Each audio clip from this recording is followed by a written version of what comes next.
The State Department issues a mandatory evacuation from the embassy in Iraq. I'll tell you why in just a moment. And in just hours, leaders go back to the streets to assess storm damage in the Arklatex. But another round of storms is brewing. Right now, clear skies, as you can see right here across the Arklatex. These are some of our shots across the beautiful downtown area. Some people already on the roads as well in I-20 at Jewella. They aren't seeing anything right now in the way of rain. In fact, it may be a bit hot, but James Parrish has a look at how heavy rain and storms could be headed this weekend. James, good morning. Good morning, Adrian. Here's your first alert. We will be tracking our next strong storm system that will provide enough lift for some showers and thunderstorms that could impact your weekend. We'll talk about the timing and threats for severe weather late Saturday into Saturday night coming up in just a few more minutes. Right now on Live First Alert Doppler, not picking up on anything of concern. We're waking up to a lot of sunshine, maybe some areas of fog around the DeQueen area. Other than that, not expecting anything that's really going to slow you down. Temperature-wise, it's pretty mild. 64 in Shreveport. 62 in Texarkana, 60 degrees in Mount Pleasant, 58 in Natchitoches, 56 in Hope, 58 in Magnolia. Might need a light jacket out the door this morning, but I promise if you do need one, you won't need it for long. By 8, we'll be at 67 degrees. Most places will be in the lower 70s by 9. Make sure to have the sunglasses for the morning commute. I'm going to give everyone the green light this morning for the morning commute. Not expecting any major travel problems. I'm going to keep that green light lit for the afternoon hours, but temperatures are going to be very warm, low to middle 80s all across the Arklatex. We'll take a closer look at even warmer temperatures in your First Alert 7-day forecast and the potential for strong thunderstorms this weekend coming up in just a few minutes. I'm following breaking news at 6:30. The State Department has issued a partial evacuation this morning at the U.S. Embassy in Baghdad, Iraq's capital city. Now, officials say non-emergency personnel have been instructed to leave the Middle Eastern country amid purported threats from Iran. Now, the Iraqi government has expressed doubts about the alleged threats from the Middle Eastern country. It's unclear right now when the evacuated employees will be able to return to that embassy. Happening today, Bossier Parish leaders hit the ground running to assess damage left behind from storms last week. The parish remains under a state of emergency at this hour. Now, we've learned overnight that 36 homes throughout the parish in Bossier received flood damage. They're hoping by assessing damage today, it could help the parish get funding from FEMA to help areas prone to flooding and fix road surfaces in that area.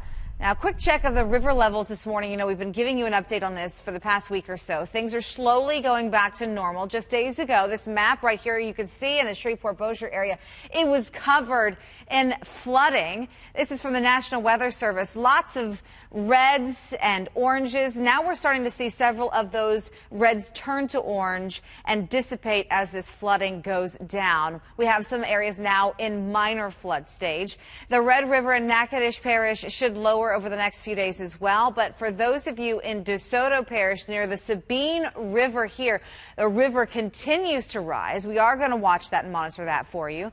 For those of you heading to Barksdale this morning too, you may not experience any delays as far as the water goes, but you could have some delays otherwise. One lane is closed as you drive through the West Gate. Now, this is in preparation for the Barksdale Air Force Base Air Show this weekend.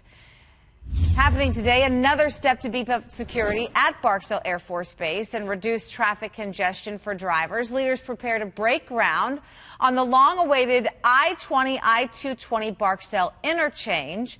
KSLA News 12's Miranda Whittington is live there at that interchange. Miranda, good morning. A lot of important people going to be there today. That's right, Adria, and joining me is one of those important people, Dr. Sean Wilson. Good morning. Good morning. Thank you for having us. Thanks for coming. Now, you know, this is a really big day, especially for DOTD in this area. Just how important is this? Well, it's a $72 million project, long awaited, and it's significant because Governor Edwards has talked about economic development. He's talked about cybersecurity that they're doing here in this conference. But more importantly, he's talked about the presence of the military and what they do for Louisiana's economy and the community that they reside in. And we're excited finally build this project. It's been on the books for a couple of decades, I believe. Definitely. You know, just how important is it that not only, the Garvey bonds, but the city, the parish, all of that's involved with it? Well, it's been a collective effort, and the state had the tool of Garvey bonds, and it's never been used. It's been on the books since 2002.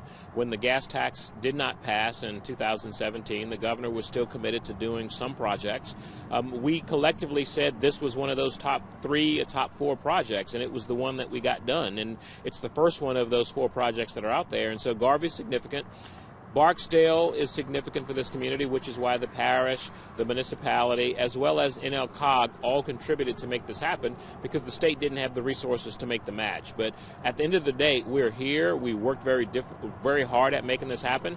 And the idea that we accelerated the project for environmental, for all of its permits, for the IJR, all of these processes took place simultaneously, and I'm very proud of the department for doing that. Awesome. Well, lots of big things. You will see him later on this morning. You'll see the governor and a lot of other elected officials as well. We'll be covering that later on. That groundbreaking ceremony starts at 10 o'clock this morning. Live in Bossier City, I'm Miranda Whittington, KSLA News 12. Miranda, thank you. Our coverage continues this morning. As soon as that groundbreaking begins, we'll send you an alert on your phone allowing you to stream this event from our KSLA News 12 app. We'll also have updates in our other newscasts later today. Once again, that groundbreaking, it's 10 o'clock today.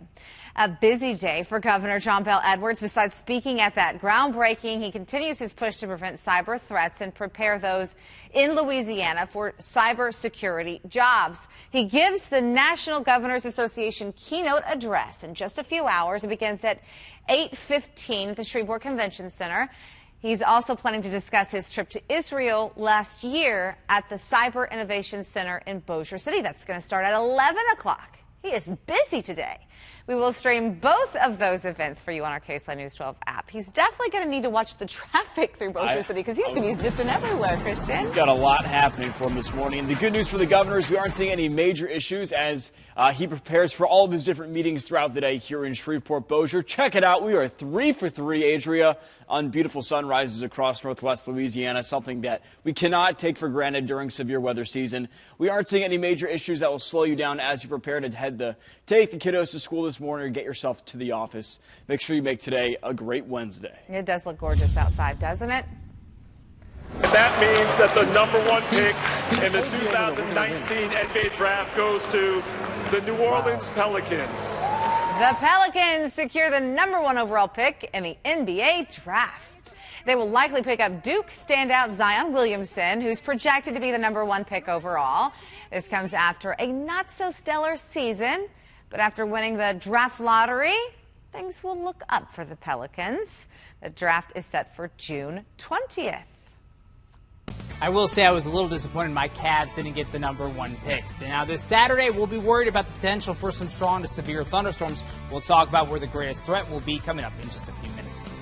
All this rain that James keeps telling us about, it's sure to bring out those bugs, those pesky mosquitoes. How leaders are already taking action. It is 6:37.